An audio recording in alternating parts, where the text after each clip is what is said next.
Pada waktu itu, Musa bersama-sama dengan orang Israel menyanyikan nyanyian ini bagi Tuhan yang berbunyi. Baiklah aku menyanyi bagi Tuhan, sebab Ia tinggi luhur, kuda dan penunggangnya dilemparkannya ke dalam laut. Tuhan itu kekuatanku dan mazmurku, Ia telah menjadi keselamatanku. Ia Allahku, ku puji Dia. Ia Allah Bapakku, ku luhurkan Dia. Tuhan itu pahlawan perang, Tuhan itulah namanya. Kereta Firaun dan pasukannya dibuangnya ke dalam laut. Para perwiranya yang pilihan dibenamkan ke dalam laut Teberau. Samudra raya menutupi mereka. Ke air yang dalam mereka tenggelam seperti batu. Tangan kananmu Tuhan mulia karena kekuasaan-Mu. Tangan kananmu Tuhan menghancurkan musuh. Dengan keluhuran-Mu yang besar, Engkau meruntuhkan siapa yang bangkit menentang Engkau. Engkau melepaskan api murka-Mu yang memakan mereka sebagai tunggul gandum. Karena nafas hidung-Mu, segala air naik bertimbun-timbun. Segala aliran berdiri tegak seperti bendungan. Air bah membeku di tengah-tengah laut. Kata musuh, aku akan mengejar, akan mencapai mereka, akan membagi-bagi jarahan. Nafsuku akan kulampiaskan kepada mereka, akan kuhunus pedangku. Tanganku akan melenyapkan mereka. Engkau meniup dengan taupan-Mu, laut pun menutupi mereka. Sebagai timah, mereka tenggelam dalam air yang hebat. Siapakah yang seperti Engkau di antara para Allah, ya Tuhan? Siapakah seperti Engkau? Mulia karena kekudusan-Mu, menakutkan karena perbuatan-Mu yang masyhur. Engkau pembuat keajaiban. Engkau mengulurkan tangan kanan-Mu, bumi pun menelan mereka. Dengan kasih setia-Mu, Engkau menuntun umat yang telah Kau tebus. Dengan kekuatan-Mu, Engkau membimbingnya ke tempat kediaman-Mu yang kudus. Bangsa-bangsa mendengarnya, mereka pun menggigil. Kegentaran menghinggapi penduduk tanah Filistin. Pada waktu itu, gemparlah para kepala kaum di Edom. Kedahsyatan menghinggapi orang-orang berkuasa di Moab. Semua penduduk tanah Kanaan gemetar. Ngeri dan takut menimpa mereka karena kebesaran tangan-Mu. Mereka kaku seperti batu. Sampai umat-Mu menyeberang, ya Tuhan, sampai umat yang Kau peroleh.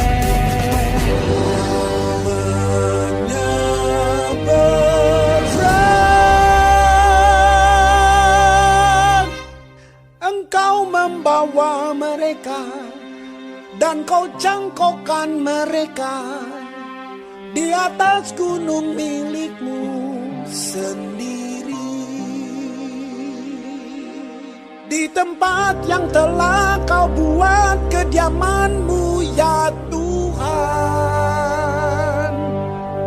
di tempat kudus yang didirikan tangan-Mu ya Tuhan.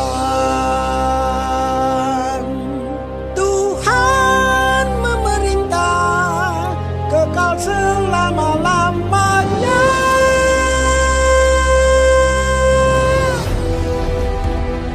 Ketika kuda Firaun dengan keretanya dan orangnya yang berkuda telah masuk ke laut, maka Tuhan membuat air laut berbalik meliputi mereka. Tetapi orang Israel berjalan di tempat kering dari tengah-tengah laut. Lalu Miriam Nabiah itu, saudara perempuan Harun, mengambil rebana di tangannya, dan tampillah semua perempuan mengikutinya, memukul rebana serta menari-nari. Dan menyanyilah Miriam memimpin mereka. Menyanyilah bagi Tuhan, sebab Ia tinggi luhur. Kuda dan penunggangnya dilemparkannya ke dalam laut. Musa menyuruh orang Israel berangkat dari Laut Teberau. Lalu mereka pergi ke padang gurun Syur. 3 hari lamanya mereka berjalan di padang gurun itu dengan tidak mendapat air. Sampailah mereka ke Mara, tetapi mereka tidak dapat meminum air yang di Mara itu, karena pahit rasanya. Itulah sebabnya dinamai orang tempat itu Mara. Lalu bersungut-sungutlah bangsa itu kepada Musa, kata mereka, apakah yang akan kami minum? Musa berseru-seru kepada Tuhan, dan Tuhan menunjukkan kepadanya sepotong kayu. Musa melemparkan kayu itu ke dalam air, lalu air itu menjadi manis. Di sanalah diberikan Tuhan ketetapan-ketetapan dan peraturan-peraturan kepada mereka, dan di sanalah Tuhan mencoba mereka, firman-Nya.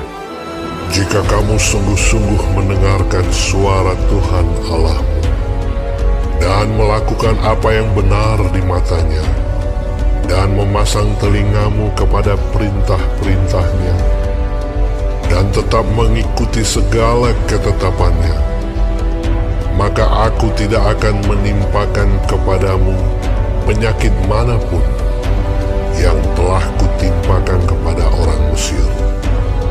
Sebab aku Tuhanlah yang menyembuhkan engkau. Sesudah itu sampailah mereka di Elim. Di sana ada 12 mata air dan 70 pohon korma. Lalu berkemahlah mereka di sana di tepi air itu.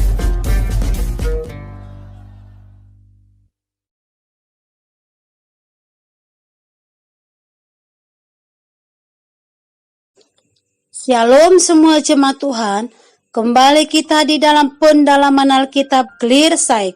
Sekarang kita sudah memasuki kitab Keluaran 15. Tuhan Yesus memberkati.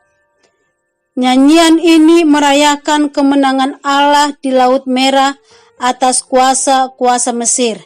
Dan ini merupakan pujian dan ucapan syukur kepada Allah atas keagungan, kuasanya, dan kesetiaannya kepada umatnya. Musa dan umat Israel menuliskan pujian dan syukur mereka dalam bentuk nyanyian. Pujian dan syukur itu mereka tuliskan setelah Tuhan melepaskan mereka dari kerajaan Firaun dan tentaranya. Tuhan adalah sang pahlawan perang yang perkasa. Ia menghancurkan kekuatan Firaun dan menenggelamkan mereka di Laut Teberau. Di tangan Allah, laut yang menurut kepercayaan kuno dipandang sebagai kekuatan pengacau yang dahsyat, ternyata dimanfaatkan Allah untuk mengalahkan para musuhnya. Kuasa Allah jauh lebih dahsyat daripada kuasa Allah-Allah sesembahan bangsa-bangsa lain. Di dalam ayat 22 sampai 27, bangsa Israel bersungut-sungut. Bangsa Israel merasa Allah gagal menyediakan air minum yang layak.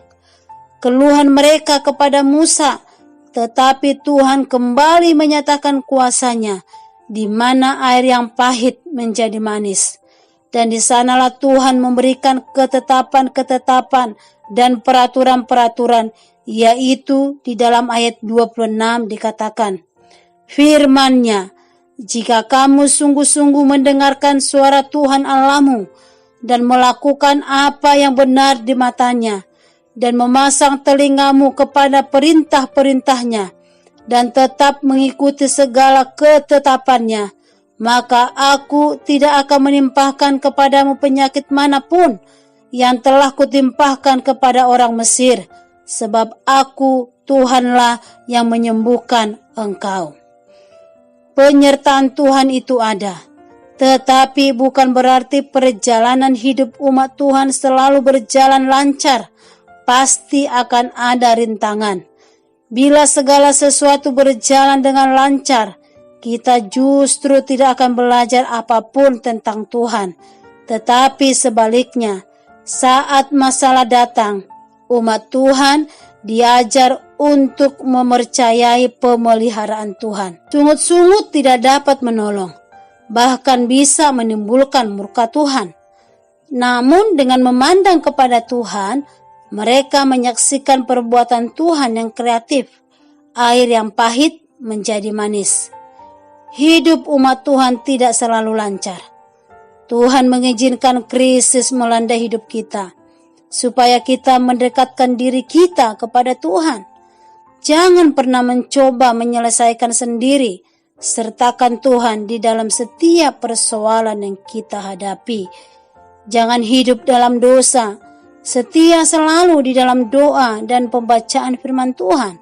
Dan Tuhan akan menyatakan pertolongannya secara ajaib dan kreatif. Amin. Tuhan Yesus memberkati.